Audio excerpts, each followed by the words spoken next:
Mm. Okay, good morning, good afternoon, and good evening, everybody. A very warm welcome to the British Pranic Healing Council's Energy Summit. This is our fourth Energy Summit with Master Marilag. I'm Dr. Gauri Subramanian, your host for today, the Managing Director here at the British Pranic Healing Council.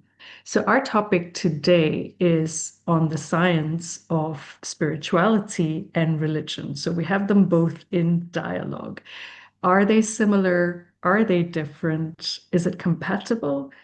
Let us hear from Master Marilag and our panel speakers. So first, allow me to introduce Master Marilag. She needs no introduction, but we like to welcome our beloved Acharya, Master Marilag Mendoza, one of 8 Master Pranic healers around the world. She is a renowned speaker, women empowerment coach, prosperity coach, and also a teacher of Arhatic Yoga and the Pranic Healing Studies, founded by Master Choa Kok Sui.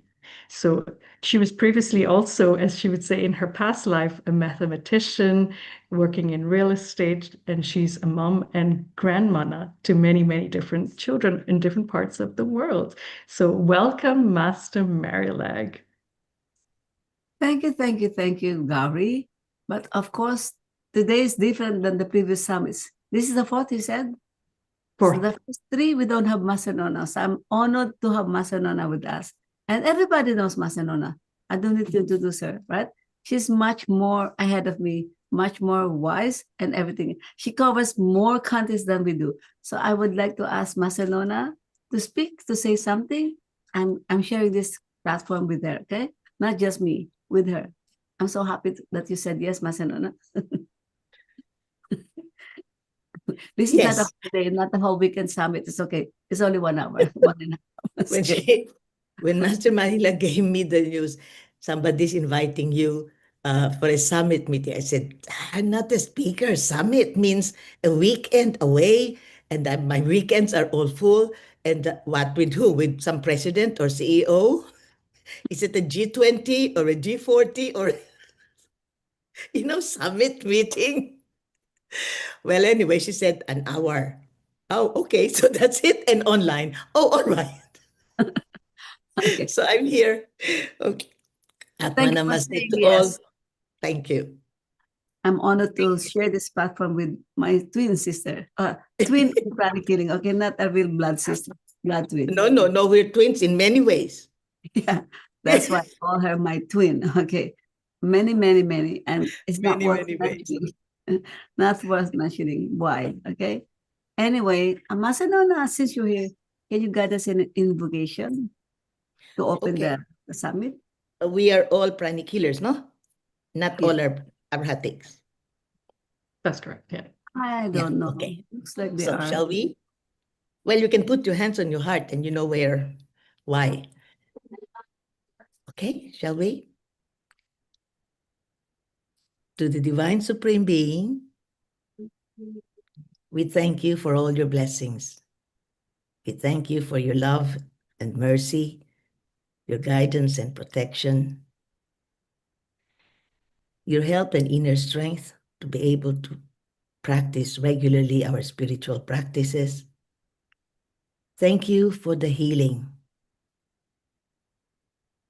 Thank you for prosperity and abundance. Thank you for the illumination, divine bliss, divine oneness. Thank you for pranic healing. Thank you for Master Choa Kok Sui. To our teacher, Master Choa Kok Sui, Lord Bodhisattva Meiling, to all the holy teachers, holy masters, holy gurus, to the holy angels and archangels, to all the great, great ones of every faith, of every religion, of every tradition, of every culture, to our higher soul, we thank you for all the blessings. With thanks and in full faith, so be it. Okay. Thank you, Masanona. Thank you.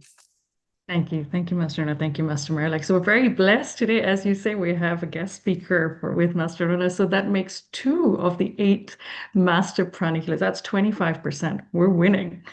Okay, that's great.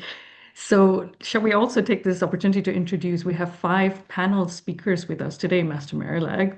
So we can spotlight them as they come along so people can see and they can wave. So we have all the way from India, Sri Ram Rajagopal with us. He is an Arhatic yogi, actually for more than 30 decades. Oh, sorry, more than 30 years, more than 3. I think I'm calling upon all your past lifetimes here as well, Sri Ram. An international speaker teaching in more than 30 countries as well, and part of the World Pranic Healing Foundation, and has a science and a physics background himself and raised from a Hindu background. Welcome, Sri Ram. Say hello. Thank you, Dr. Gauri. Thank you for inviting all of us, and thank you for hosting this. Pleasure to be here. Thank you, Sri Ram. Very humble. Then we also have Dr. Valerie from Florida in the United States. So she is a medical doctor in dermatology. She's also a teacher in pranic healing, in pranic psychotherapy, an Arhatic practitioner, and raised Jewish by background. Hello, Dr. Valerie. Thank you for having me. Pleasure to be here. Thank you. Next, we have Munira, all the way from the Middle East. So welcome, Munira, for joining us. She's also an instructor in pranic healing. She is a mother to beautiful children. She has set up a charity to increase the education and awareness amongst children. Welcome, Munira. Thank you for having me. It's a pleasure to be here. Thank you. And all the way from Mongolia, we have last but not least, we have Deka. So Deka is also a pranic healing instructor and certified pranic healer. So she has been in pranic healing also for more than almost 2 decades, coming more from a Buddhist background in Mongolia. So she's a proud mother of 4, busy professional life. So thank you for coming all the way, joining us. Thank you for having me. Thank you. So welcome, everybody. So today our topic is which we are we're very blessed to have Master Marilag here coming to the UK to teach Arhatic Yoga for the first time in 30 years history of pranic healing. And that it would be on the 24th and 25th of October. So in the different energy summits, we've taken the topics from different angles to help us understand what Arhatic Yoga is and how it helps us in our daily, everyday practice and how to become a better version of ourselves. So that is what humanity is seeking. And yes, in the media, we can hear different things. And sometimes whether it's for a personal gain or a financial gain or for political reasons, sometimes things are used for wrong reasons. And particularly then the flavor of religion is misappropriated with that. So when I speak to people here in Britain, they're not sure if they want to be called spiritual. They think, or it's quite colored, that term, with religion. So let us turn to Master Marilag and see if she can help us with this understanding. What is religion and what is spirituality? Over to you, Master Marilag. Okay. Both are good. But spirituality is for someone it's a personal search for something. People normally look for connection, purpose in life, and they normally say, what am I here for? Why am I here? What's my purpose in life? Normally spiritual searching for meaning in life. That's what spiritual people do. It's not a set dogma. It's not following the norm. It's not going to church or temples. We can be spiritual without going to temples or churches. I grew up, I don't know, I was raised Catholic, per se, the religion, but I've never seen my father go to churches. He never went with us. But I know I label him as spiritual. I always see him praying. There's a Mother Mary, Jesus, whatever, the picture on the wall, on the bed. And I always, every night, really, I can see him praying really intently, really better than maybe some Catholics was And when we just pray by like rote or whatever, he really pray intently and really connected. And I won't say he's a bad person, he's a good person. He prays, that's spirituality. What matters most? Why am I connected to? How am I connected to others? You're searching for meaning in your life. It's a personal experience. That's spirituality. Okay, in a nutshell. Now, if religion is different.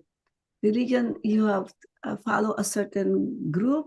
You follow the norms, the rules of the church or temple or whatever religion. It's not your own. You follow. It's not your own search. But don't misunderstand. Spiritual people can also have religion, or religious people can also have spirituality. Even atheists can have spirituality. But if you're, I think Master Nona is the best person to ask what religion is, because he's been a Catholic, a nun, and not a priest. It's a nun for 20 years, and she follows the Jesus Christ. Christ is my partner. I'm married to Christ. So that's religion. You follow a certain, certain path, a certain rules for a certain group. You belong to that group. Yeah, each one. That's why I like that people here, like Shurams, Hinduism, that's a religion. Dekas, I think it's Buddhism, that's a religion. And Valerie is Buddhism. I don't know, Jewish religion. We are Jewish as a religion. All of us belong to different religions, but we are also all spiritual. Being in pranic healing is a spiritual. So Arhatic is the one that brings us. Pranic healing, I love pranic healing. It's not only about healing. It gives us a bridge to spirituality. And the bridge to spirituality is Arhatic Yoga. That's what we have. That's why I love pranic healing, because we not only have healing arm, prosperity arm, we have all these things that we take care of ourselves. And also we have the spiritual arm, which is the Arhatic Yoga, which is, I always say this is my favorite thing to teach. Everything is my favorite. I just thought crystal healing this weekend, as is my favorite. I thought psychic self-defense, I said it's my favorite. But the real thing, the real entry point to pranic healing is not pranic healing, the spirituality is the Arhatic Yoga. Again, it's my favorite also. Okay. It's really the best technology in spirituality. Okay. And it doesn't matter what religion you are. You see here, everybody's in different religions, and we all love Arhatic Yoga. It's a spiritual thread that ties all of us. Okay. So that's what I can say. It's really, the religion is the map and the group. Spirituality is your personal relationship with the territory, what you actually see, feel, and learn on the walk. Okay. So that's what we're walking the same path, the same light. Master Chow is our guide, our what do you call the light, the lighthouse? We see the lighthouse, we follow the path. Again, that's what spirituality for me. Okay. Thank you, Master Marilag. Well, it'd be lovely also, since we have Master Nona, also to hear from her. You already mentioned she is a former nun and a actively practicing Catholic, as well as an Arhatic Yoga practitioner. I wonder, Master Nona, did your higher soul or God say to you, do you hear Christina Nona take both Lord Jesus and Master Choa Kok Sui to walk beside you? Could you share? Is it compatible, both Christianity, religion, as well as Arhatic Yoga? Can I give you a bonus? Oh, Let's always. put our hands like this. We would Remember love this? bonuses. Okay, sure. Put your hands like this. What do you remember with this? Tama, tumpak. First level of truth, right? Tama, wasto, tumpak. So all Arhatic yogis, and I guess all the other revealed courses have learned this, how Master Choa explained to us the levels of truth. So when I was teaching that in Mexico, and somebody asked, give us another example. So what came to me, and that what I say would be the Holy Spirit, would be, so everybody say this, okay? Catholic, Catholic, okay? Protestant, Protestant, Mormons, Mormons, Orthodox. Orthodox. Yeah. Okay. Tells. No, Jehovah Witness now. So, what is this? These are all tama. What is this? What is the wasto? They all believe in Christ. This is religion. This is every denomination. This is Christ, the wasto. They all believe, we all believe in Christ. That's why these are all Christians. Now, what is this? God. Consciousness. We all believe in, not all though, believe in oneness. And I will not even say it's Arhatic Yoga. It is God. It is consciousness. Because if we really think, some people call Arhatic Yoga a cult. Some people believe it is a religion. Why? Because it also has discipline. And that's what makes a religion religion. Because we have discipline. We follow a certain rules. We call it commandments. Now, do it again. Do it again. Everybody. Sunni. Shiite. What is this? Sri Ram. Islam. Sorry, I was Yes or muted. no? The Quran. Muslims among us. Yes or no? Sunnis and Shiites believe in the Quran. Now, if there are if there are alterations, it is not because of the Quran. It could be because of the followers. If there are alterations in Christianity, it is not because of Christ. It is because of the seguidores, the followers. Now, I don't know about the other religions, but I don't know what I would say. Maybe there are also different, even in Judaism, we have the Zionists, and then we have, they believe in the Bible. They believe in, well, anyway, Valerie should know that. But I think whether it is openly, whether it is external, I think innerly, we all know, we all have this spirit of consciousness, the oneness. It may not be manifested in the same way, but it's there, it's inside. That's spirituality. And that is why even in the Catholic world, we have what we call the spirituality of Saint Dominic. That's what I joined, the Jesuit spirituality. So spirituality is not, so that for me, so yeah, we have the spirituality of Master Chowa Kok Sui. And we have the spirituality of those who are following Lord Ganesh. There are sects, no? In India, you have so many of these. So that, I would say, that is, the spirituality would be part of the Wasto and the Tumpak. And the Tama too. So that's how I understand it. Okay? That was super powerful. Great bonus, Master Nona. So yes, it's so perfectly explained the purpose of today, and you squashed many myths out there. And thank you for calling upon Dr. Valerie. So I'm going to ask her as well. As you explained, there are many different ways of looking at, or the different sects, as you say, within the religion. And then on the second level of truth, or Vastu, then they're actually all under one umbrella. So is it then possible, I think, to practice more than one religion as well as spirituality? So Dr. Valerie, could we hear your views, please? Thank you. So to answer that question, please indulge me in a very brief history. I was born into the Jewish faith. Many are culturally Jewish, meaning that many Jewish people don't necessarily attend synagogue on a regular basis, but we're very identified with our practices. And we're encouraged to stay with our own kind. My mother would prefer me to have only Jewish friends, to marry only a Jewish man, preferably a doctor. And this is the way that I was raised. When I was in medical school, I saw suffering babies, and I didn't know about karma.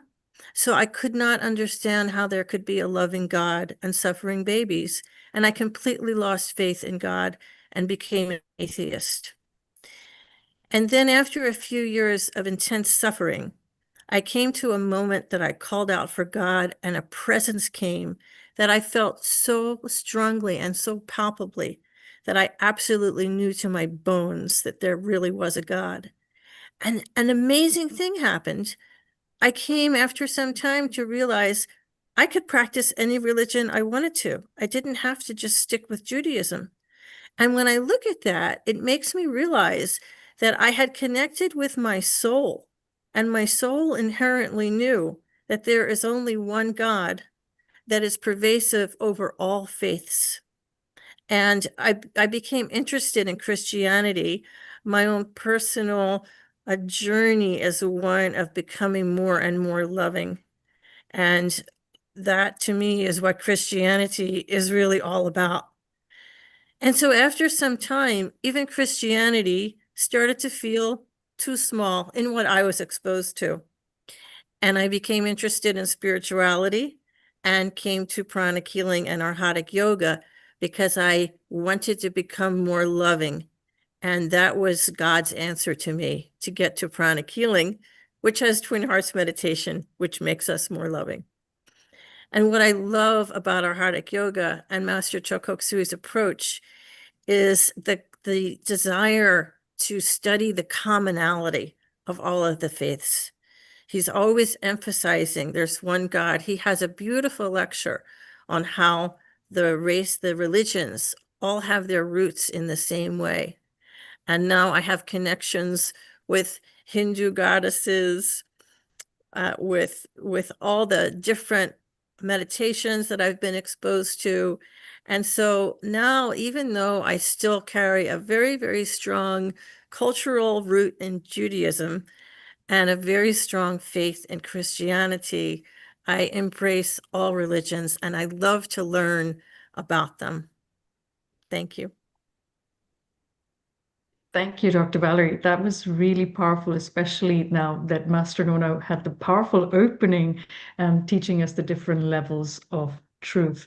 Well, Master Nona also called upon or mentioned Sriram and the many different sects that there are, like Vaishnavites and different sects in all the different religions. So it's lovely to hear that you can practice these different religious practices, scientific practices, spiritual practices. However, what do you do when there are some differences or seemingly conflicting levels of teachings? So, Sriram, if you can help us understand. So, one example, if I can think of, is in Arhatic Yoga and in spirituality, there's only one God. At least that's what's shared. And in Hinduism, it's polytheistic. So do you find that contradictory? And you are also a teacher of Arhatic Yoga. So how can you share, well, first of all, perhaps a bit of your background and your journey like Dr. Valerie, and then answer the question for us. Thank you. Sure. Thank you, Dr. Gari. Namaste, everyone. I was brought up in a Hindu family, and probably similar to what Master Marilag had mentioned, we didn't really visit temples regularly. We did, but more to visit them rather than to really pray. And it was more in a later part of my journey that I wanted to read more about Hinduism, study about Hinduism, to get to know what it really involves. And in fact, my journey probably started when we were working on the book Inner Teachings of Hinduism Revealed by Grandmaster Chokkok Sui. People would ask Master Chua questions about some of the stories in Hinduism, stories we've grown up with, and ask him, what does this really mean? Because similar to Christianity, where we are told that the Lord Jesus spoke in parables to the masses, but to his followers, he gave the keys to the kingdom of heaven, Master Chua explained that it is similar in other religions where many deeper teachings are hidden in the form of stories or images. So people would ask Master Chua questions, what does this mean or what does that mean? And he would share the deeper spiritual, or you could say esoteric meaning behind the stories. And I think what most of us, many of us in India find is that with these deeper interpretations, it no longer divides us, it brings us together. And not just brings us together from the perspective of different points of view within Hinduism, but brings us together with regards to all the religions. He would often use this phrase, truth is universal.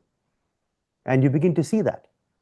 So if I may share one example, within Hinduism, there are many conflicting views, but one pair of conflicting views is the belief that there is only one reality. This is a school of non-duality. In Sanskrit, it's called Advaita, non-duality. And the belief here is everything comes from one ultimate source. And not only does it come from one ultimate source, everything is actually that source. So this is not only monotheistic, it's called monistic.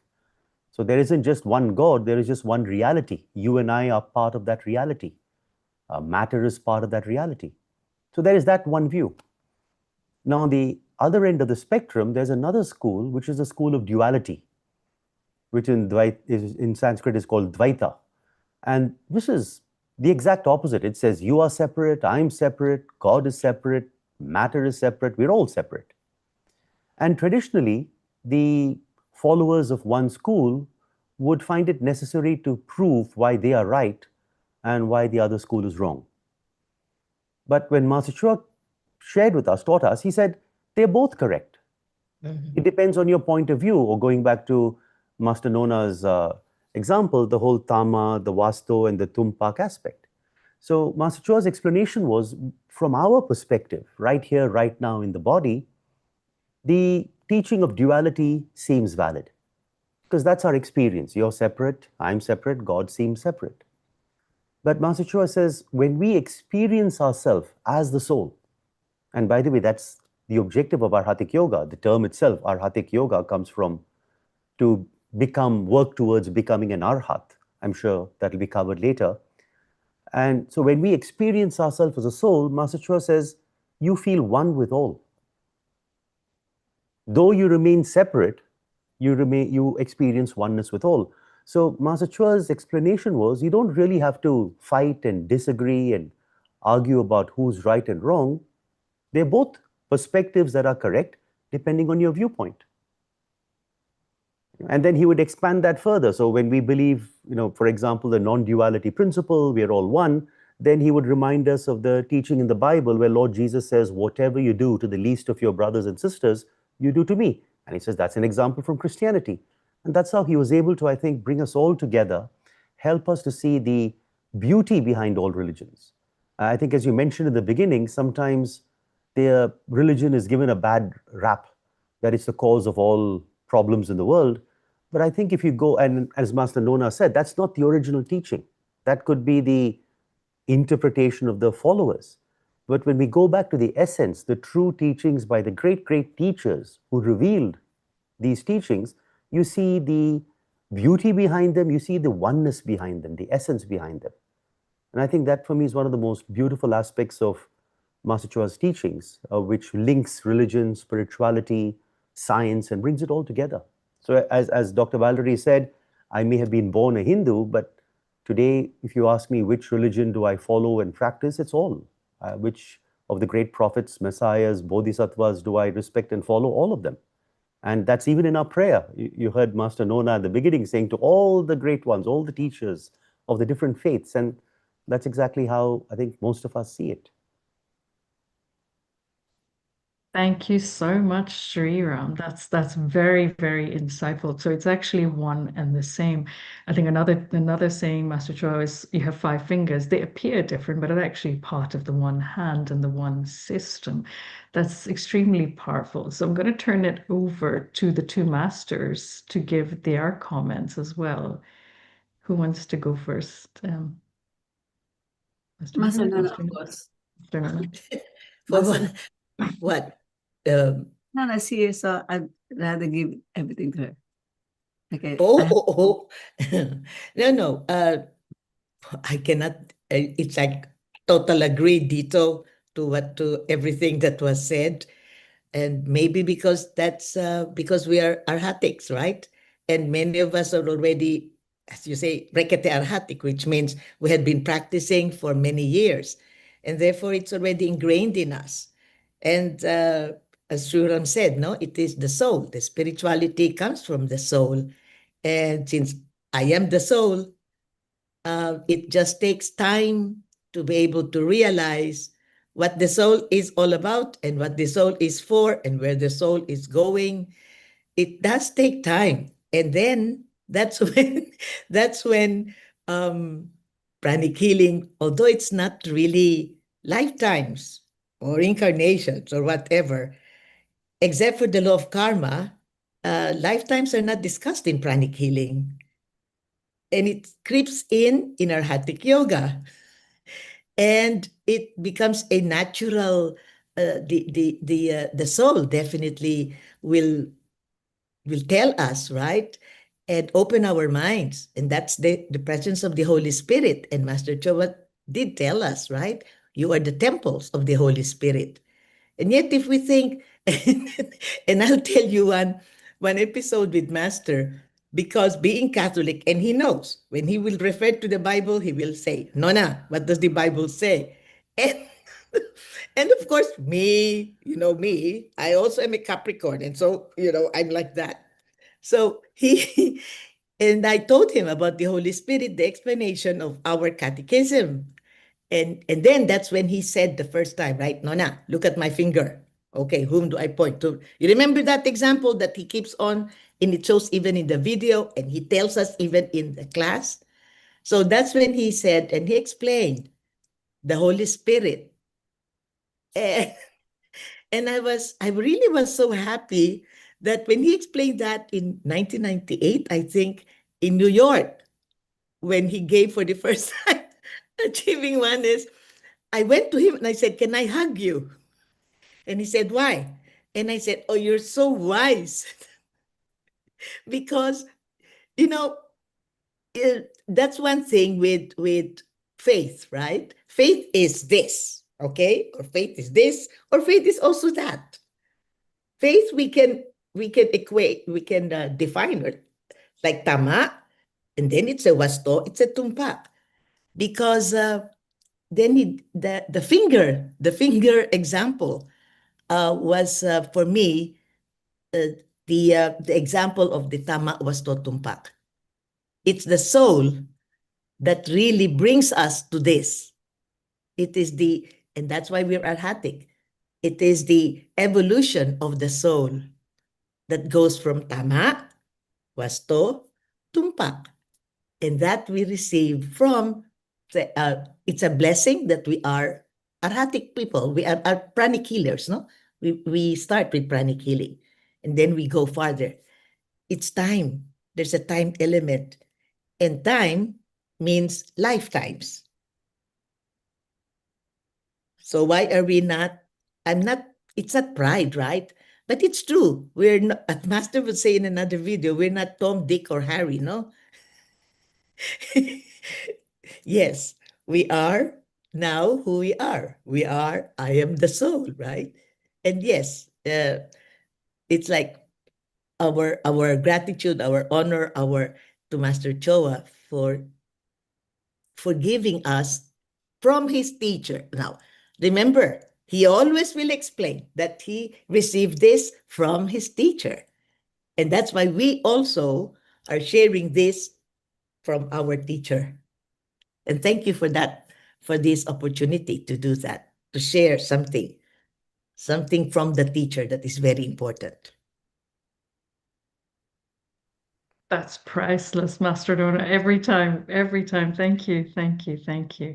And what about you, Master Marilag? Can you expand on that? What is this Arhatic Yoga? Its purpose, as everyone shared, it unifies the different religions. It's one sacred tapestry. And why pranic healing? Why is that a prerequisite? Also, thank you.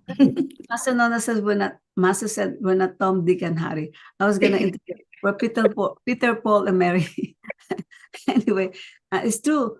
For you to meet pranic healing, Arhatic Yoga, the gist of Master's teachings, you must be something special, somebody special. Your soul meant to be with Master. You cannot be having only one lifetime and meet Master Choa already.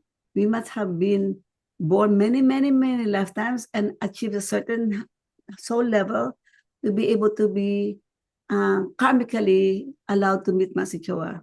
And I believe that we were previous disciples of Master Choa as well. So that our soul knows, we don't know mentally, left brain was, we don't know why we're here, but the soul knows. It's a longing of the soul. The soul is hungry for something, and we found pranic healing that fills our soul. Really, pranic healing and Arhatic Yoga fills our soul, feeds our soul. So we're growing with the practice. Our soul, in pranic healing, we scan the aura, right? We scan, wow, big, big, big. But what is the aura? It's a part of the soul. So if your aura is growing and growing in pranic healing, whether you use pranic psychotherapy, advanced pranic healing, whatever technique, as your soul grows, as your aura grows, your soul is growing. Consciousness grows. We're evolving. And what a beautiful way to join a group where your soul is evolving, growing. This was the purpose of being here, coming back and coming back and coming over and over, many, many lifetimes, is to evolve, to attain perfection, right? That was the best way to attain perfection, practicing spirituality. And Arhatic Yoga has the technology to reach that perfection time, perfection. We have all the meditations, the virtues, the pillars that we need to grow the soul. That's why it's a wonderful, wonderful, wonderful teaching. Again, I would say I love Arhatic Yoga. Or even just achieving oneness as a stepping stone to Arhatic Yoga, you're going to grow not just little, but really we grow multiplied magnificently, okay? So who among you, and any one of you who are not Arhatic yet, I think most of you are Arhatic already. Your names are familiar, you look familiar. Everybody's Arhatic. So maybe one of you can share the benefits that you have experienced in Arhatic, the improvement in your life, the growth, the change in your character, the change in your control of emotions, the discipline that Arhatic gave you, the practices, well, how did they change you? Maybe you can ask somebody from the crowd who are already practicing Arhatic. So it's not just listening to me, but the proof is in the pudding. Who are these people who already had improved their life? How about we come round to Decca, Master, all the way from Mongolia? Mongolia, Buddhism. Yeah. Decca, tell us a little bit about your background and how Arhatic Yoga has impacted your life, the teachings of also the Lord Buddha. How is it compatible, similarities? How has your life changed? Thank you. Do you hear me? Yeah. Thank you for the question. It is very close to my heart. In Mongolia, Buddhism and tradition are deeply connected. It is part of our culture. So when I discovered Arhatic Yoga, the first thing I felt was how familiar it was, no strange, because so many teachings already exist in Buddhism. There are many similarities that touched me personally. Talking about the purification, the Buddhism, before deep meditation, we purify through prayers, mantras, and prostrations. In the Mongolian tradition, we also burn incense, light butter oil lamps, or make water offerings and recite prayers, all to cleanse the energy and start the day with pure mind. So in Arhatic Yoga, purification of the emotions and thoughts is also a very first step. So both say clean the inside first. I found out that the blue triangle is also from Buddhist Dzogchen teachings. So, and also here's about the compassion. Buddhism has a bodhicitta, the wish to help all living beings. The meditation on twin hearts is exactly this, sending love and blessings to the whole world. So this was amazing. So the Buddhists meditate and recite prayers daily to still the mind and see clearly. So in meditation generally focuses on calming the mind, developing awareness, and cultivating insight into the nature of reality. So also in Buddhism, we have bodhisattvas, enlightened beings, dedicated to helping all sentient beings. And in Arhatic Yoga, there are also there is masters and highly evolved souls serving humanity. The concept is the same: beings of great light guiding us. So also there is a series is at the very heart of Buddhism. In Mongolian Buddhist culture, this shows up in everyday life, offering food to monks, helping neighbors, giving to those in need, and dedicating the merit of our prayers to all beings. So in Arhatic Yoga, service is equally central. You cannot truly grow spiritually while living only for yourself. So this is one of the most beautiful connections between Buddhism and Arhatic Yoga. So both say that love and action, service to others, is one of the highest spiritual practices. In Mongolia, 70 years of socialism broke the chain of spiritual transmission. So Buddhism is survived in the hearts of ordinary people, but the deep structured teachings was lost for many of us.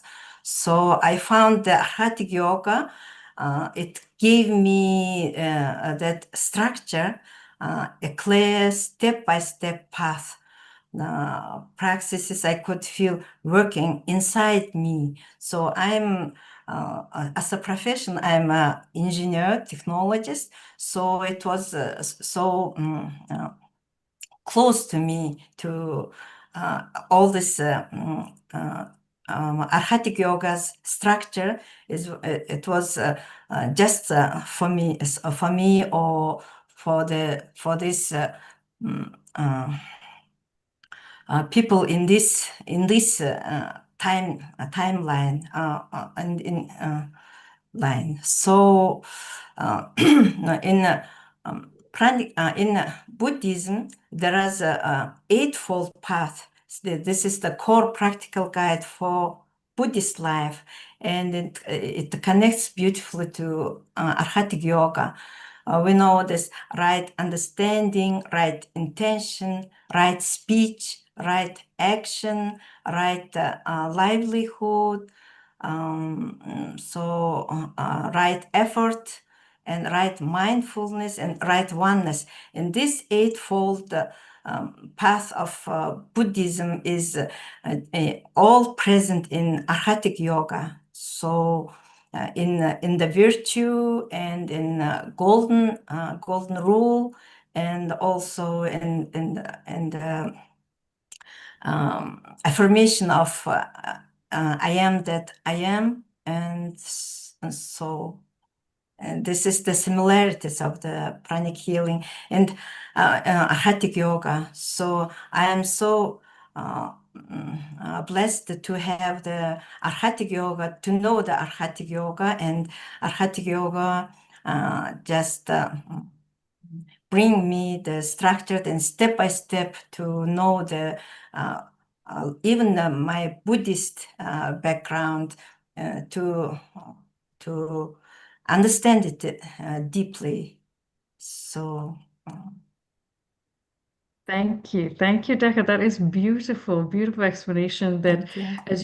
as the other speakers have also shared, sometimes the teachings got diluted and then we also have to come back again and again. So you found Arhatic Yoga, that science and structure. So actually, just like yourself, the founder, Master Shokokso, is also an engineer, a scientist. So he gives a lot of structure in the teachings. So Master Marilag, can we ask one more person to share, perhaps, since we already have someone from more an Islamic background? We have Munira here. Can she share how Arhatic Yoga has helped her, or has it, made her a better Muslim? Let's find out. Hello, everyone. My name is Munira, and I was born in Bahrain. It's a Muslim country. And I was raised Muslim, and my family practiced Islam. And simultaneously, living in Bahrain has a lot of international community. I went into an international school growing up. So I was, from a very early age, exposed to many different cultures, different religions. And my grandparents also always told a story about their interactions with different cultures and taught us from an early age to respect and to really honor all religions and all people. For example, right now in the Middle East, there's a lot of conflict, as you know. But I remember my grandmother telling me stories of in Bahrain, my grandmother had a Jewish family living across the street, and they would not be able to cook on the Sabbath because they're not supposed to cook on that day. So my grandmother used to send food to her neighbor every Sabbath, to help her, to feed the family, and they would exchange things. And there was none of that feeling of animosity and things that you hear today in today's world about conflict between religions. When we were growing up, my nanny that brought me up, that she stayed with our family for 19 years, was Catholic. So when she used to pray every night, I used to sit and kneel with her and pray. I actually went to church with her. So it was very fortunate that I had that exposure to all the different cultures, different religions, and our children as well. Now they have a class in school called RE. They teach them about religious education, about Hinduism, about Buddhism, about Christianity, Judaism. They actually go on school field trips Wow. to Jain temples, Sikh temples. They go to Hindu temples. They go to visit, and the idea is being exposed to all these different traditions, cultures. You begin to see. I liked Master Marilag that talked about Arhatic Yoga as the string that ties us together. You begin to see this unifying string that ties us together as human beings, as humanity. And when you look at, for example, for me, I'm born as a Muslim, a lot of the teachings of Prophet Muhammad are tied to character building. And I noticed as well in all the different religions, that's one of the key factors to how to be a better person, telling us how to be better people. But Master Choa gave us a systematic approach. Like, how do you, if you have, let's say, anger, if you have hatred within you, how does one get rid of that? You're just told to get rid of that, but there's not really a systematic approach to doing that. And this is one of the beautiful things about Arhatic Yoga. Even from the beginning, when you first start pranic healing, there's an introduction to character building, but especially in Arhatic Yoga, there's a greater emphasis on purification. And to be honest, like this unity that everyone's been speaking to, all the speakers have alluded to, this unity that unites us all. And this is not something that we have to create. This is something inherent that's within all of us. It's what we have to remove, that removes the layers of barriers that prevent us from being conductive and receptive to that awareness, that expansion of our consciousness, that allows us to experience this unity. And once that has happened, and Arhatic Yoga actually helps us to do this through the purification and the meditation techniques. And all of us, we're talking about service, about all the beautiful things that we are taught in our traditions, our religious traditions, but this is emphasized in a systematic way in Arhatic Yoga. And one of the beautiful things, I think Master Nona, maybe she was talking about this, about the finger, or maybe something else, but one of my favorite quotes from Master Choa is when he said, a word is like a finger, pointing at different things. Do not look at the finger. Focus on the essence. Focus on what the finger is pointing at. Something I hope I didn't misquote, but this is like the beauty. When you start being exposed, you lose fear. So people, human beings by nature, they're afraid of something that's different.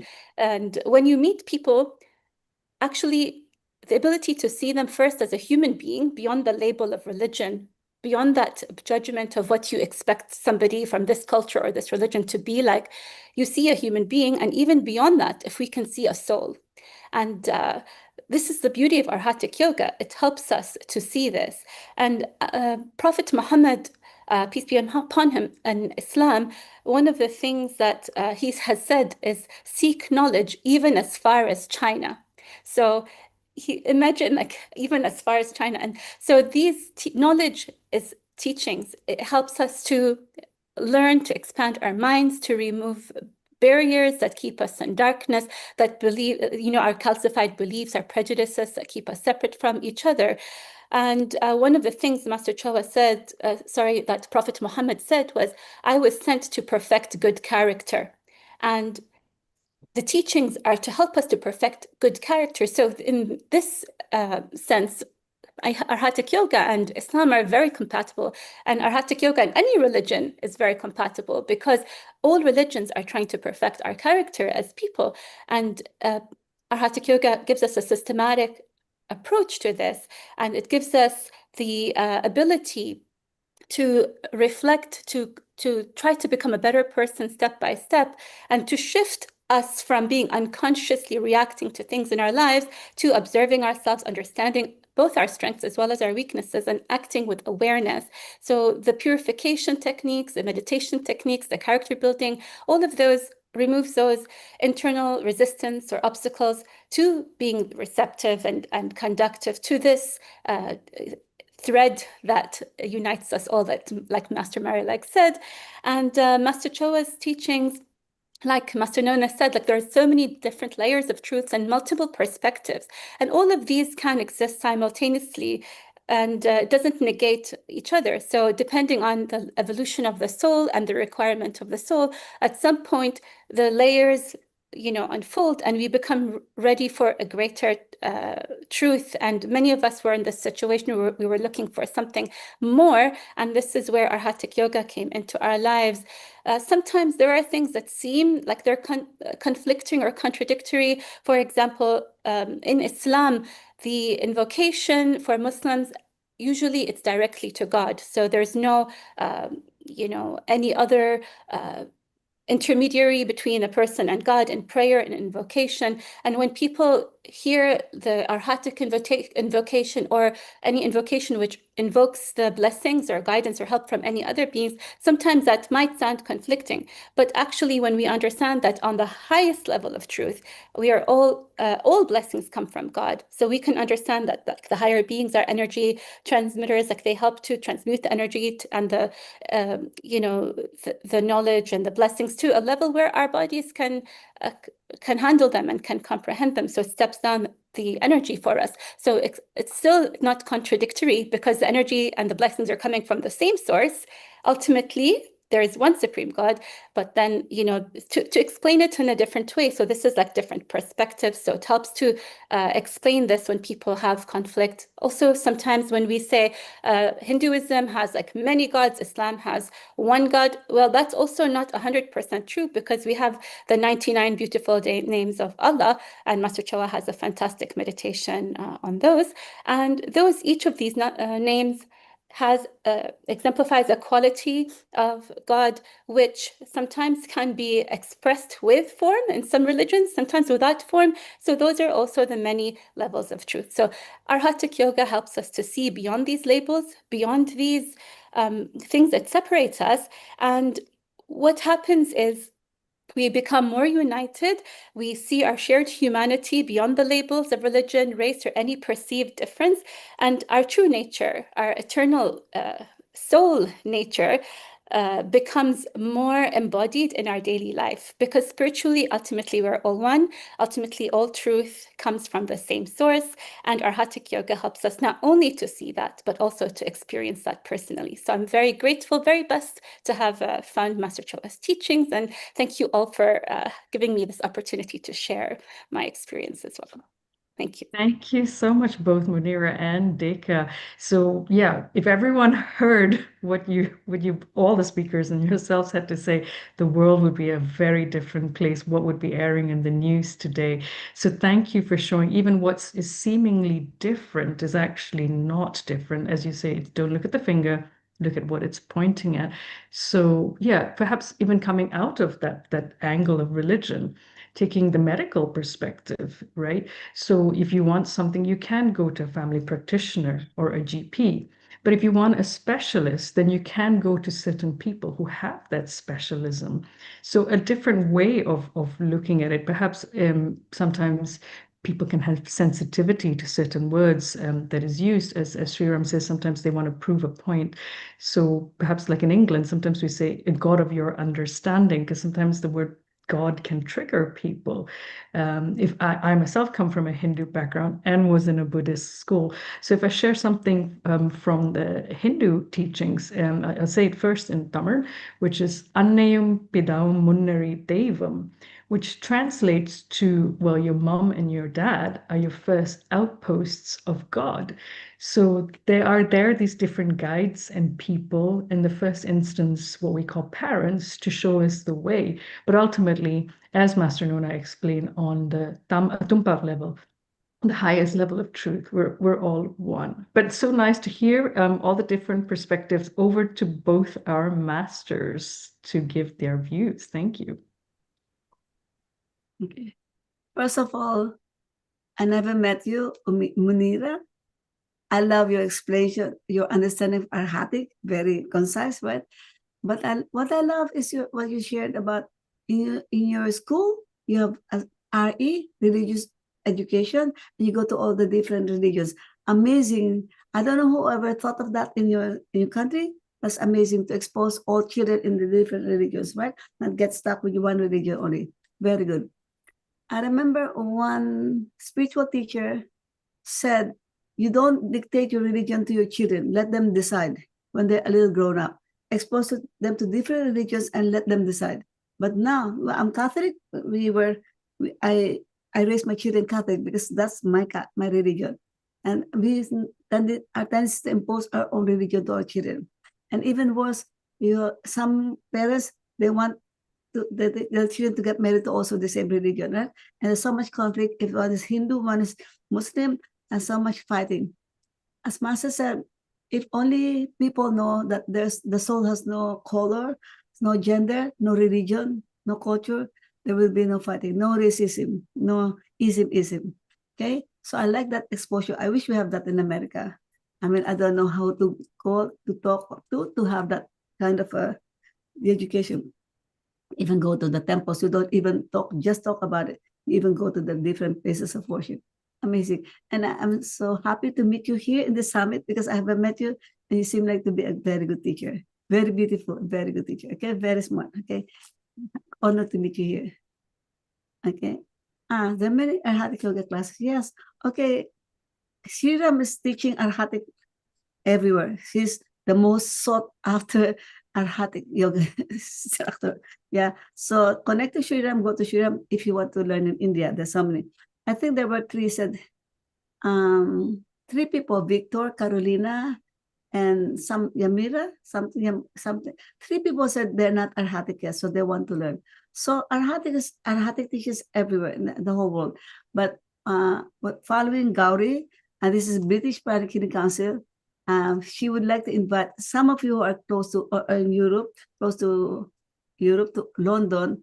I'm teaching Arhatic Yoga preparatory level. There are many levels. I'm teaching the foundation in October 25 and 26, followed by sexual alchemy, Arhatic sexual alchemy. You have to be an Arhatic already to join the Arhatic sexual alchemy, followed 24 to 26. And also in this London London, I don't know exactly where, but I know it's in London. Okay. But city in London, I don't know. But anyway, in London, they also have prana kids. In those 3 days, if you cannot come because you have children, bring them to prana kids. There's prana kids also for the 3 days. So there's no excuse not to spiritualize yourself. Don't excuse the kids. I have to take care of my kids. You can bring them. Okay. All right. So Master Nona, I want to give the floor to Master Nona. What is the question? Okay, I need to go because you know that I have something else now. So because Master Marilag said it's only an hour. I lied. So no. Anyway, everything has been said about pranic healing. Yes, it is. We need to be a pranic healer first before going to Arhatic, but it doesn't mean again the rules. You know, Master Choa, who is above these rules because he made them, also went beyond that because he saw the soul, of course. So in one instance in Chicago, 1995, so we were going to have Arhatic class, just prep. And suddenly a handsome guy came in, African American, right? Tall, had leaned, you know, it's like a movie star that came in. And he just said, this is, this is mine. This is for me. And of course, the organizers, I think you know them, Kim and Natalie and Master Ko, and they were like, but he's not, he has not taken any basic course. We don't know him. He just appeared, you know, who knows, he might be an angel even, right? But then, so how do you solve that? Because really, pranic healing is a requisite, right? So, well, where do you go? We went to Master. Master, what do you think? This guy is insisting, or he will make, you know, I don't know, to come in. Master looked at him and he said, let him come in. So he took the course. So, so curious. And I asked, Master, why? Because, you know, we don't do that, right? We're so strict. And he said, oh, he was a former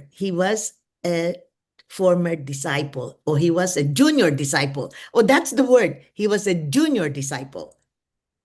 And you know, you just stare at him and say, oh my gosh. So if he was a junior disciple, now we're not even baby disciples, right? So that's why we needed to go pranic healing, etc., to review all this past knowledge, all these past teachings. So maybe we played hooky in one lifetime. We escaped. But yes, now the question is, did he come afterwards? Did he continue with the other levels? No, he never appeared again. So maybe in this lifetime, he needed that. He needed that review from his teacher in past lifetimes. And they knew each other. They recognized each other. So as Master Marilag was saying, no, we had been, and also Master would say, you know how Master would say, you were a Christian, you were a Jew, you were a Buddhist, you were in past lifetimes, because we had to know all these so that we passed through the Tama to Wasto, and Master is hoping that we will remember the second objective of pranic healing, to raise the consciousness of humanity. How could we do that if we ourselves are not raising our consciousness, or trying hard, or constancy of aim and effort to raise the consciousness of humanity? Alleviate the sufferings, the first objective, all of us are. We're all pranic healers. But it's a second objective that really is, or takes more of Arhatic Yoga. So yes, Master took us Master chose us, as he told Master Kono. He chose us, we chose him. Yes, because we said yes. You know, he said, come, and we said, okay, I'm coming.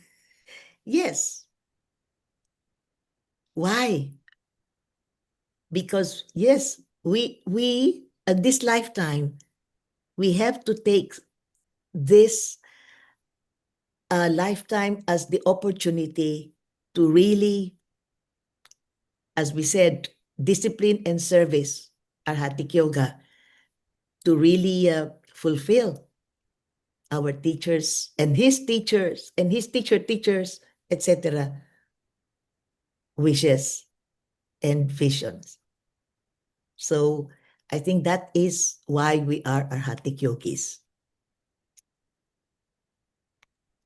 Wow, thank you so much, Master Nona. And I'm sorry, Master Marilag didn't tell you the time correctly, and thank you for staying and your I said 2 hours wisdom. or 1.5 hours, you said no.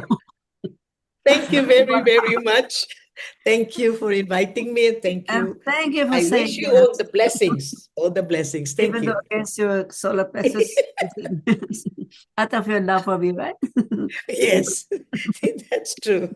Thank you, Okay. thank you. Really, really appreciate that you said yes. Okay, thank you. Thank you all. Thank you all. Thank you all. Atma Namaste in Master's name.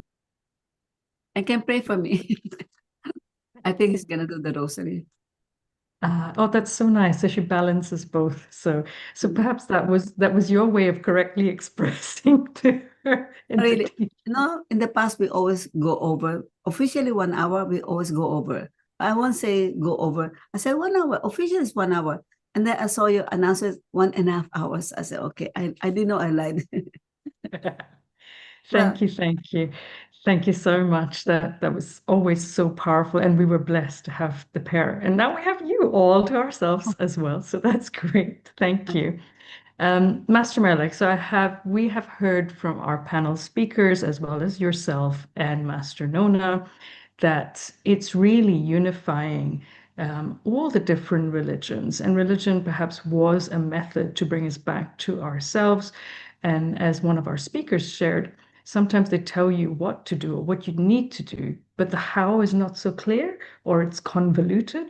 So perhaps in October, you would teach us the techniques, the simplified techniques on how to practice purification and all these other tools in Arhatic Yoga. So that's nice to know that it unites and there's no differences in the religion. But was God sexist at all? I mean, did he favor man? Because if you look at some of these prayers, right? So the Great Invocation, for example, it says, right, from the point of light within the mind of man, and it goes on like that in the other stanza. And then, for example, in certain scriptures, man was made in the image of God. So what about women? So are we subservient? Should we, serve men and then come back in the next life and hope to be born as a man, maybe to be accepted? Should we hear from Dr. Valerie, first of all? What do you think?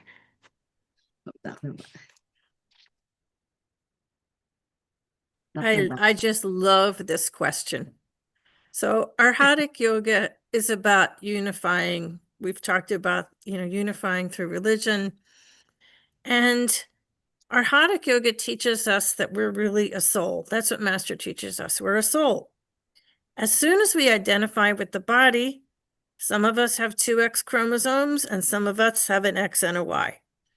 And now we're separated again. There are so many separating forces in the world. People separate by religion, they separate by politics, and now a lot of people separate themselves by men and by women. So it would be lovely to unify. I looked up the root of the word man this morning, and the source said it originally came from Adam, and the word human was something like the 15th century. But if we look at the word human, Human, and we're all humans, Some of us identify as women, some of us identify as men, some identify as neither. But what we have in common is we're all human beings. We see men's room and women's room. We don't see man's room. There are clubs for women, men's clubs, not man's clubs. So the way I've always looked at the word man is that it really means human. And when I see the word man in a prayer, I automatically think of men and women. I'm sure there are arguments that are different from that. And I'm sharing this perspective in case there are people women who bristle when they see the word man, because, look, we have been second-class citizens in many religions and many cultures and politics.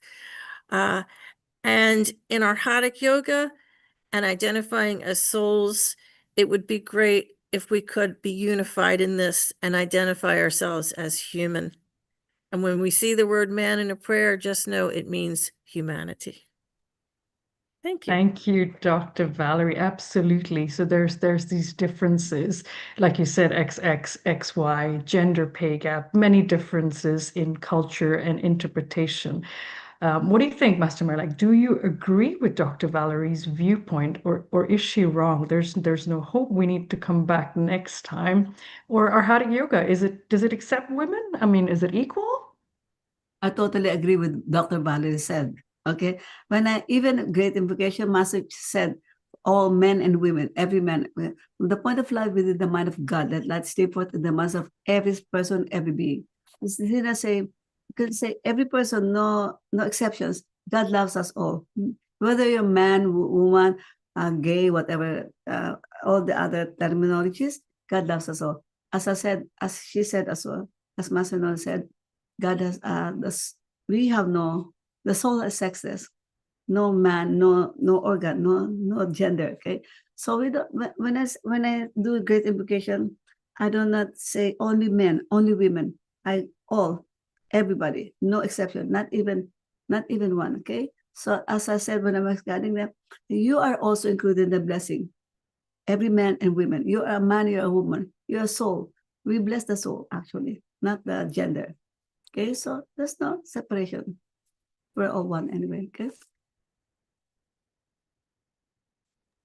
Thank you for that. So that's really helpful to know that Master Chua modified it for current times, and Arhatic Yoga is welcoming of all. So let's switch gears here, Master Marilag, and talk about a topic less or sometimes seen as a taboo. What about sex and religion, sex and Arhatic Yoga? So what is the view? What is people's view? Is sex good? Do you need to be celibate in order to climb the spiritual ladder?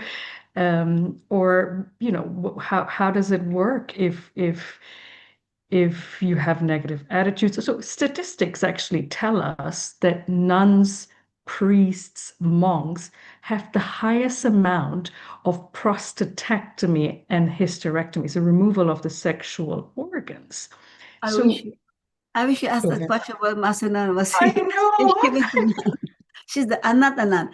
And if Arhatic Yoga says you cannot have sex, you have to be celibate, I'm out. I'm out. Okay.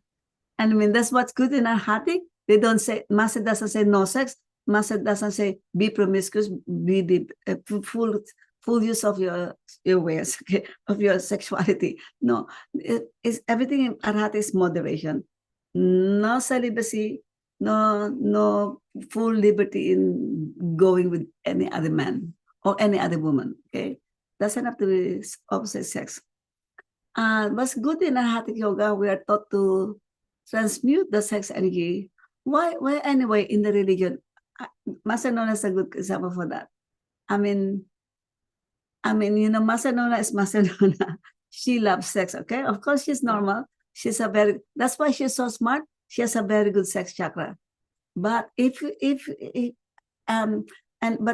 were suppressed in Catholic religion, in the convent, they're not allowed to have sex. Sex is sin, sex is dirty, and really a sin, but it's a biological need. So they all suppress the sex, and they said, 80% of the nuns in the convent had hysterectomy, and including her at an early age, because they were trying to suppress. When they feel good about that, they get punished. How's the punishment? They have a metallic thing with the pointy stuff, and they tighten that, they put it around the thigh, and they tighten it until it bleeds. And that means the feeling of good, feeling a sexual thing, the desire, turns into pain. That's how they transmute the pain, the pleasure into pain. I said, oh my gosh. I said, I'm not gonna be a nun if that's what you punish. I mean, that's what they do when you feel it's hot or whatever. Horny, what you call horny in America. No, they don't allow that. It's a sin. It's bad. It's dirty. I mean, in Arhatic, no.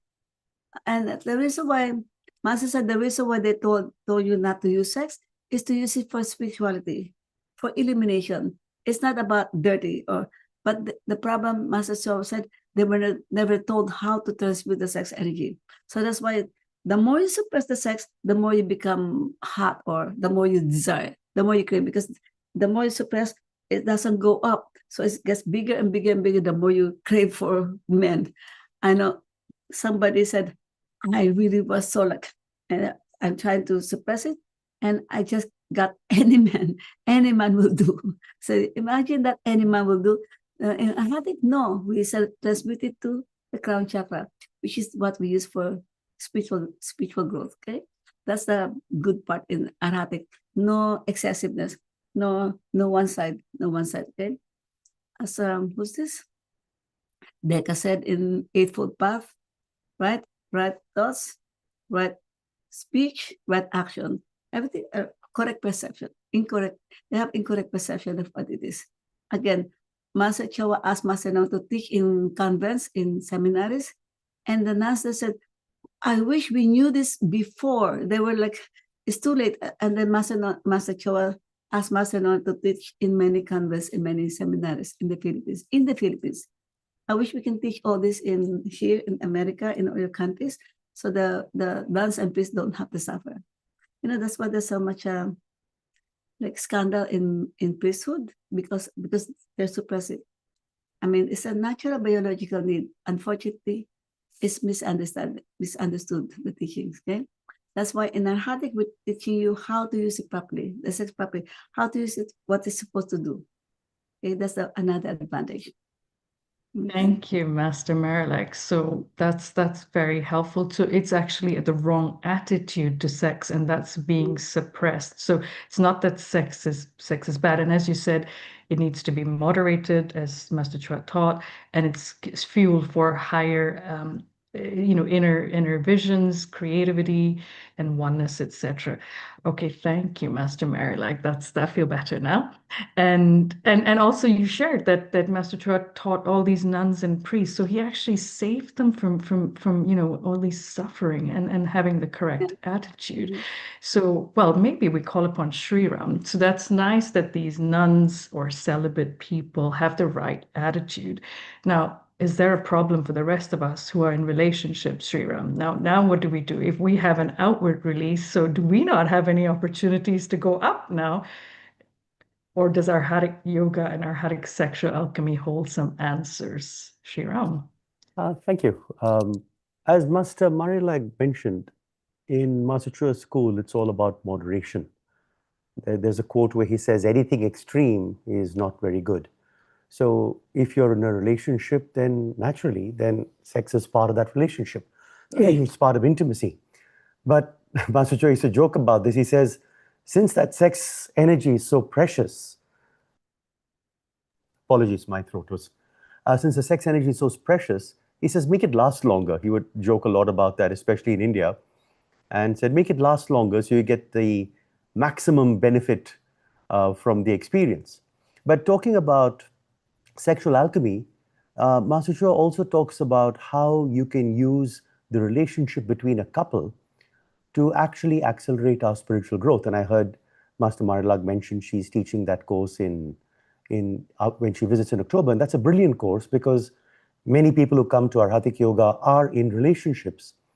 How do we grow together? And it's also about the act itself, the physical intimacy, and how we can use that intimacy to experience even greater bliss, but also spiritual growth. So it's like the best of both worlds.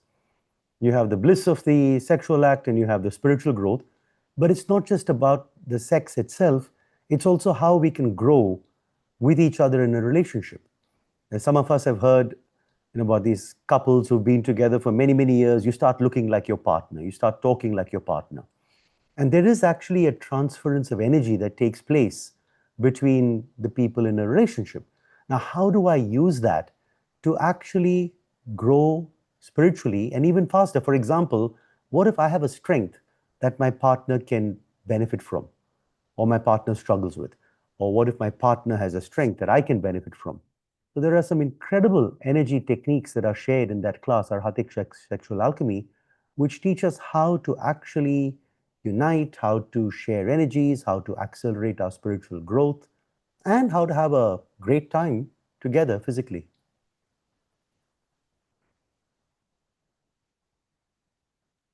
Thank you so much, Shriram. That's really helpful. So there's hope for both. Then, Master Marilag, I hope you're happy because you're also married to a master pranic healer, Master Glenn Mendoza. Thank you. Yeah, sorry, you were going to say something. Go ahead. Remember, Master said, if people are connected on spiritual level, there will be no divorces. There's a lot of people, they sex on physical level.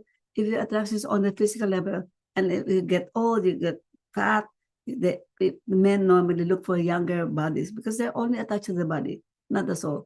When you connect to the spiritual level, there's no fooling around, there's no philandering, there's no cheating. Okay? Because you're complete, you're connected on all levels.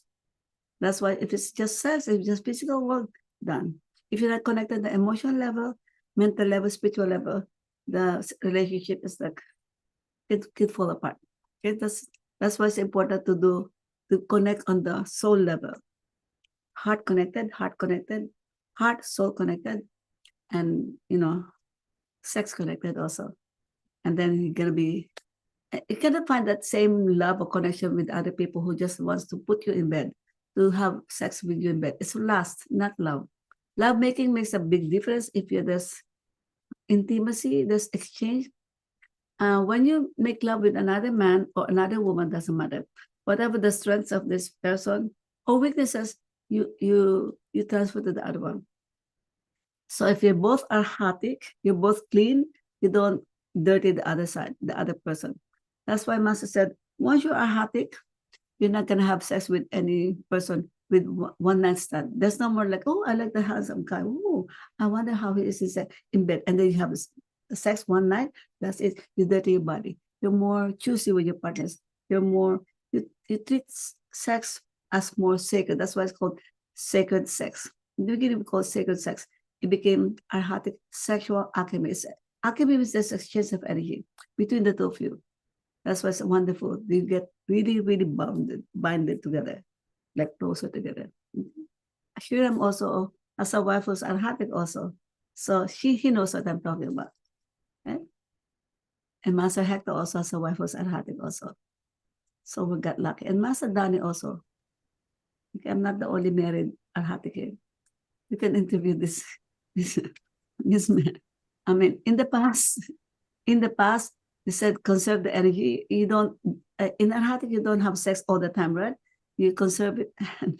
Some masters, after the Vasa, they get their wives pregnant. So it means they did not conserve. I mean, sometimes you also have to have release, right? And how to properly release, how to make your partner more satisfied instead of just by 5 minutes done. Arhatic sexual can be, it's a way for you to prolong the lovemaking in a sacred way, in a respectful, loving way. So it's beautiful. It's beautiful. It will change the way you do lovemaking. Okay, if the spirit is involved. Okay. Wow, lucky us, Master Marilag. First time in the UK, Arhatic sexual alchemy. Oh my goodness, lucky relationships are going to last. Are the British people like, what's the attitude about sex in London? Open? Oh, or? if you're going by EastEnders, I think that's the standards that we go by. It's a TV Open, show. very open? It's about who's sleeping with who and who has changed partners. I'm just joking. It's well, you know, with work-life politics, you have all different sort of attitudes. So this helps with your teaching. I mean, Arhatic sexual alchemy has never been taught in the United Kingdom. So having that deeper meaning and how you tell and will teach us the techniques on when to do what and how to transmute and have a deeper meaning. That's going to be fantastic. Just to clarify, this course doesn't require any nakedness, okay? It's decent, everybody's clothed, okay? No, don't be afraid of sexual alchemy. We're not doing actual sex, not like that in the class. It's not tantra, okay? It's not those things that you take off your clothes, nothing, okay? It's just decent with clothes on. So in case you think, I don't want to be exposed, no, nothing. It's very decent, very, okay? Decent, what do you call this? Culturally good. Appropriate. Yeah, nothing open like that. It's amazing. Next level sex with clothes on. All right. Thank you, Master Marilag. So we've had here, Master Marilag, the dialogue between religion and spirituality, where Arhatic Yoga comes in. We've heard from yourselves, Acharya Nona, and all the different speakers here, that it is really a sacred tapestry amongst all the different myths that are out there, and that powerful opening of the truth having many levels that was shared by your colleague, Master Nona. And then we heard that it's also not gender specific. It is compatible if you are celibate as well as in a relationship. So one final question then, because we heard that people are looking, and especially here in Britain, people like Britain. Yes, people do like Britain. They are looking for structure, for science, for techniques and tools to help them become more loving, more kind, more prosperous. So that structure and science. So maybe we have one last question to our panel here. Let's call upon Sriram again and see, do you think Arhatic Yoga is also a science? So in my understanding, like in physics, in quantum physics, there are many different laws, like the Newton's law, Bernoulli principle, etc. And you take these principles and you don't just close the book when you finish school. You actually is in everyday application, right? Building planes and cars and machines. So it's based on laws of nature. And there's many research and validations. So science, we can all understand, it's very neutral. So is there research in Arhatic Yoga? Are there natural laws? Is it a science? What is that from this perspective? Can you share? Sure.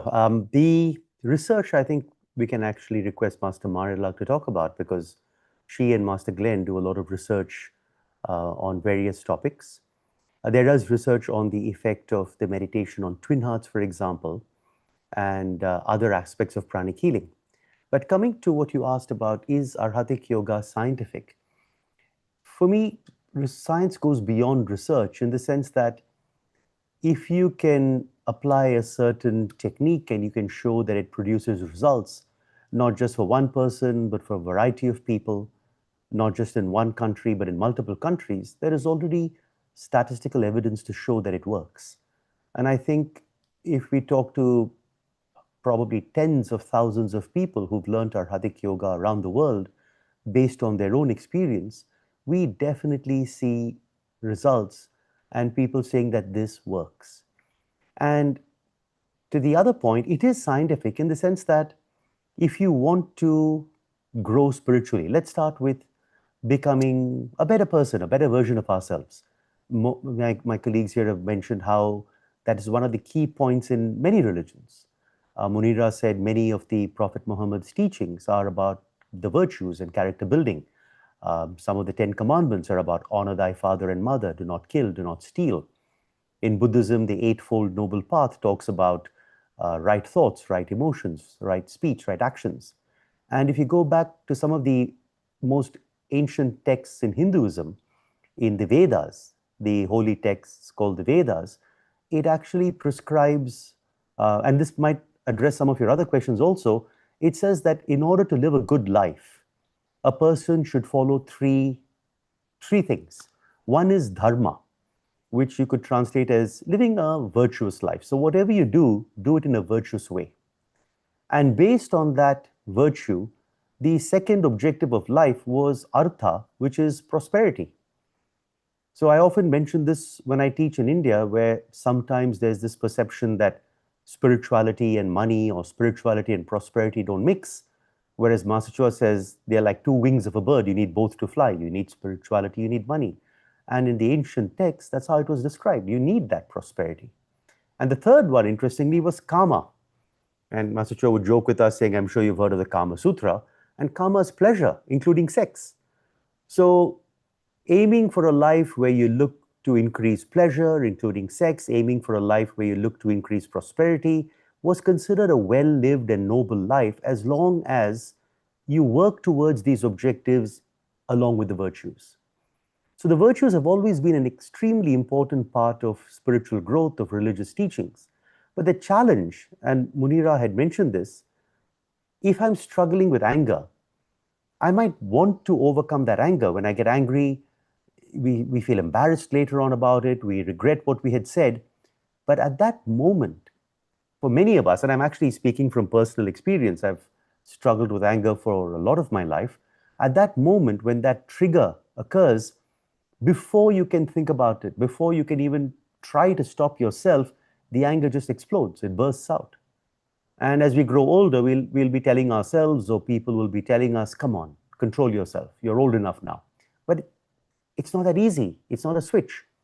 So there were questions about why is pranic healing a prerequisite to Arhatic Yoga? There are many reasons in my understanding.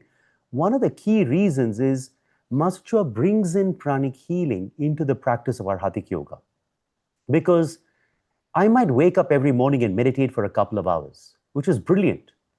But the question comes, for how long will the effect of that meditation last? Is it going to last the whole day? Is it going to last a week?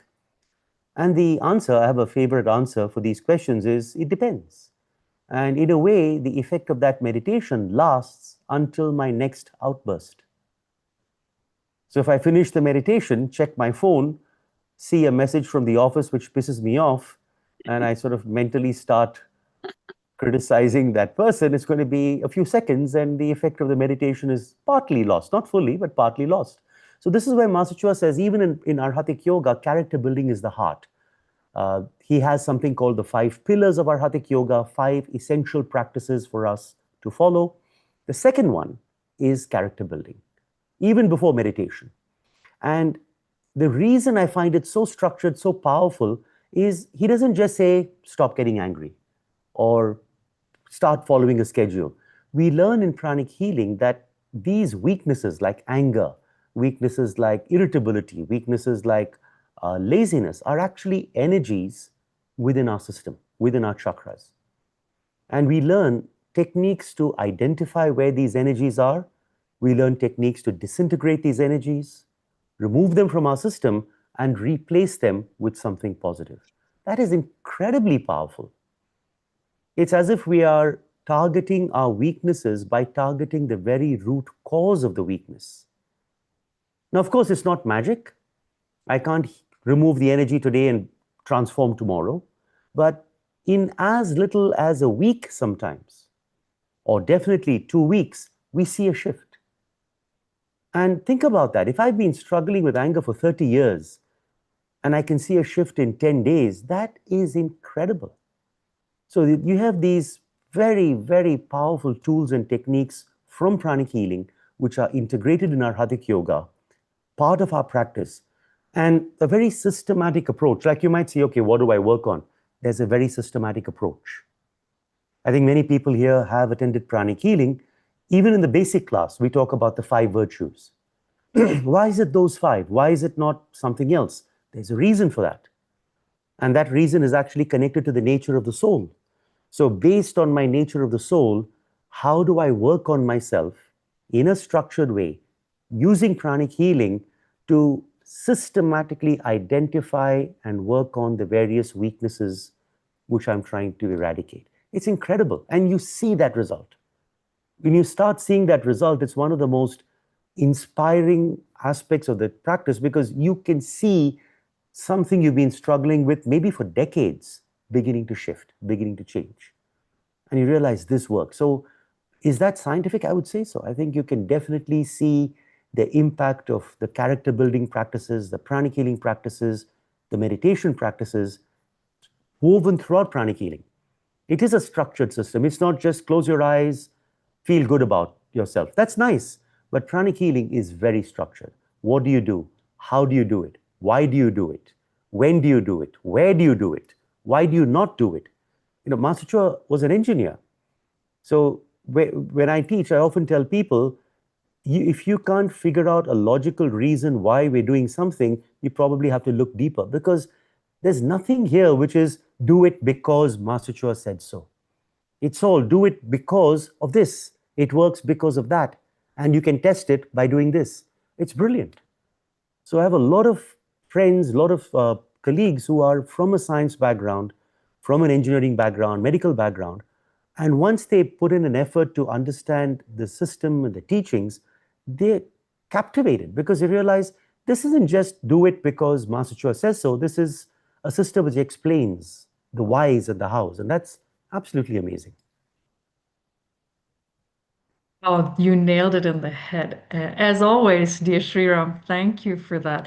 And that really helps us to understand the priceless teachings of pranic healing from the very first course in itself. So there is this tools and techniques to help us clean our stables.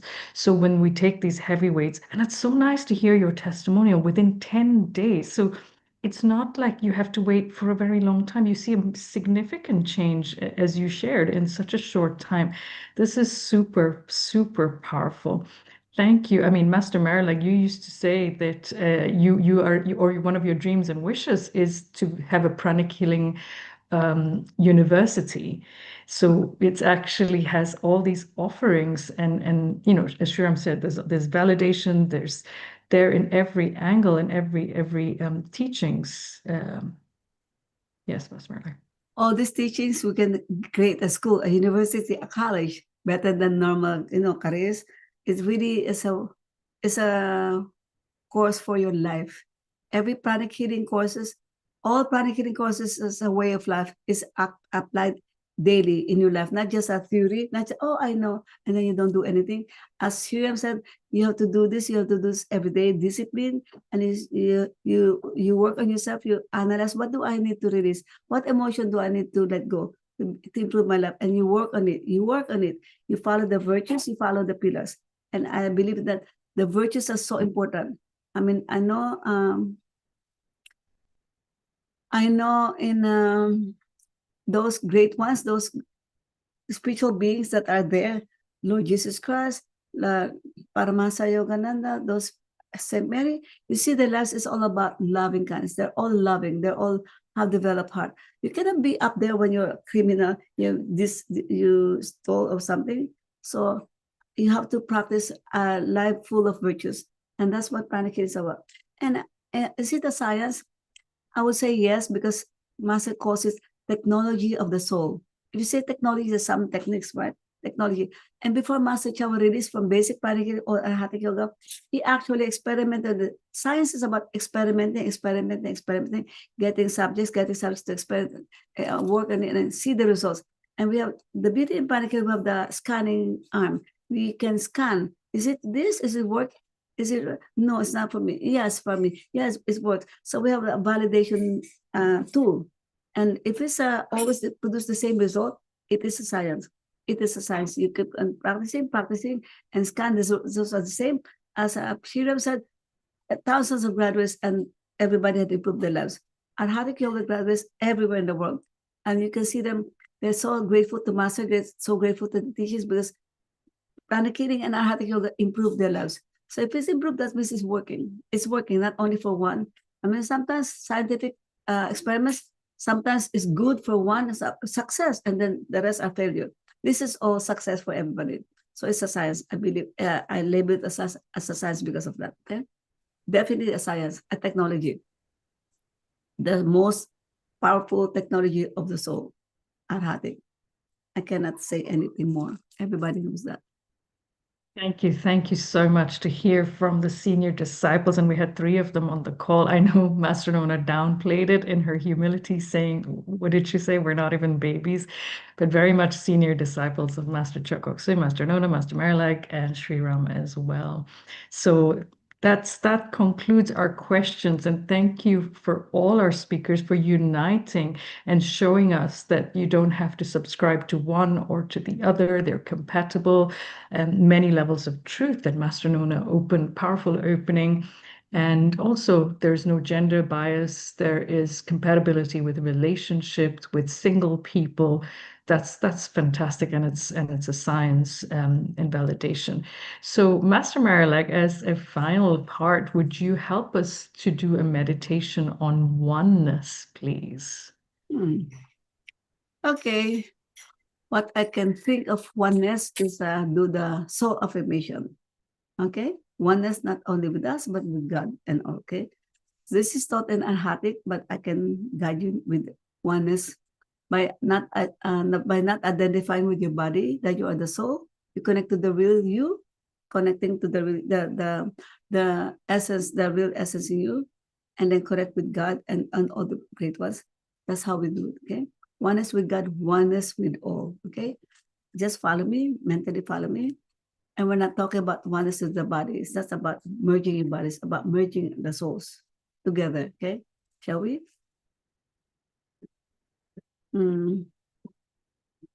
Close your eyes. I'm just guiding you and mentally follow me. And I'm talking about the invisible part occupying this body. Remember, the temple of the Holy Spirit is this, and the temple is the house by which the soul, the invisible part of you, the divine essence you is occupying this body. It's inside and outside. That's what we're referring to. And there's another light above us. That's what we're going to be uniting. Another light above us. That's what we're going to be uniting. And God is above all. We're going to go up that high and unite everyone. We are one with all. We're one with God. Okay? Shall we? This is called the soul affirmation. I am the soul. I am the soul. I am not the body. I'm not the emotions. I'm not the thoughts. I'm not even the mind. The mind is just an instrument of the soul. I am the soul. I am that I am. I'm one with the divine, I'm one with the high soul, with my high soul. I'm one with the divine spark within me. I am the soul. I'm one with the divine intelligence in me. I am that I am. I'm one with God. I'm one with, I am a child of God. I'm one with God. I'm one with all. Just keep on affirming, I'm one with God. I'm one with all. I am the soul. I am that I am. I am that I am. I am one with God. I am a child of God. I'm one with God. I am one with all. Keep on affirming you are one with all and feel the energy of merging with all the souls, with everybody. I'm one with all. I'm one with this whole group. I'm one with the groups beyond this group. I'm one with all.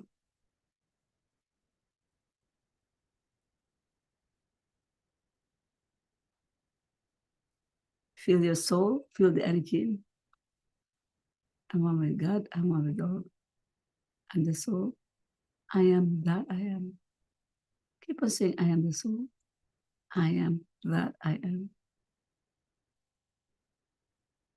Spirit of being, divine intelligence, love, and power. I'm one with the divine spark with me. I'm one with God. I'm a child of God. I'm one with God. I'm one with all. I am that I am. I am that I am.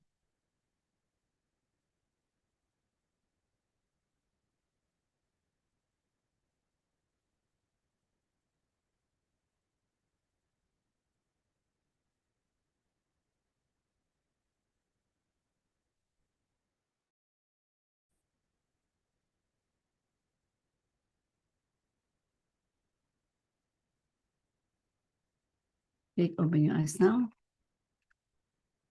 Did you feel the energy expansion? It expanded? You didn't identify with the body, the soul expanded, joined with the other souls. Wow, that was so short yet so powerful, Master Marilag. So it really shows the teachings of Arhatic Yoga. So simple, so powerful. You know, even if we're having a tired moment or a difficult moment in life, in relationship, at work, how long did that take? A minute or two? Short. I made it short. Very short. Thank you. Thank you so much, Master Marilag. Thank you to Master Nona, who has had to Thank leave. you, Master Nona, even though you're not here. Thanking the soul of Master Nona for saying Thank you, yes. so I'm so Master happy. Nona. So happy. I would love her to be here. And she said yes. In spite of resistance in the beginning, I said, no, come on, come on. Okay. And she said yes. Okay. Very, very blessed. Thank you, Master Marilag, for making it happen. Thank you to the rest of our panel speakers. We have Sriram. Thank you so much. We have. Thank you, Gauri. Thank By you. the way, somebody asked if I'm teaching sexual alchemy in Florida. No, no, only in London. So come to London if you want Arhatic sexual alchemy. Okay, and Sriram is invited. Sriram may come to the Florida. Okay, if you If love possible, Sriram, depending on my visa, Master Marilag. yeah, apply now. I am, but there are long waiting lines for visas to the US. There's no options. You're powerful. You visualize you're here. Yes, we'll do that. Thank you. Invite Sriram in the Florida retreat. Okay, so hopefully you will love. I love him, so I'm sure you will love him. I love him and his wife. Bring your wife. Okay, bring your wife. Okay, okay. See you all in the retreat and Florida retreat and in London. Okay, and I cannot teach. I cannot extend because I'm gonna be in Netherlands after London. Okay, so no extension in London. Okay, somebody asked if I can stay longer to teach generation. No, I'm sorry, I cannot fulfill that. Okay, follow me in Netherlands for feng shui and what else? I forgot. On Maniped, I believe, in Netherlands. Okay, so no. I mean, ask Gauri for anything else you want, but she knows my schedule. Okay, and I want you to enroll in Arhatic. Even if you're Arhatic already, review. Must have reviewed Arhatic so many times until I finally got it. I said, some things you thought you knew, then your consciousness is like this, and when same PowerPoint, same teachings, and you have a wider consciousness, you get it in a different level. Okay, so review. I encourage you to review as well. Okay. Thank you, Master Marilag. Yes, 3 days with you. Lucky us. So Arhatic preparatory, first time, Master Marilag's first time in the UK. Brilliant. And I'm excited. I'm excited to meet your people, the British people. Okay.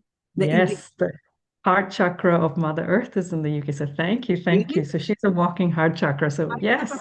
Really? Oh, Chakra of Mother Earth is in the UK. Yes, thank you. And Arhatic sexual alchemy. And you said prana kids also being offered first time outside of New Jersey, which is great. So thank you. No excuses. Let's all come. And it's also lovely because of course we have Sriram here and Master Nona who was here and other masters and teachers. So these teachings have spread so fast in over 130 countries. So please join any of them in any part of the world that you are. But of course, please come to review again in London when Master Marilag is here for those courses. And thank you also to Manira, Deka, and of course, Dr. Valerie, who had to leave. Our lovely Manira, Shira, and Deka, amazing. And our lovely translators and behind the scenes angels. So thank you, everyone. Thank you, Master Marilag. Have a good evening. Okay, bye-bye. Bye-bye.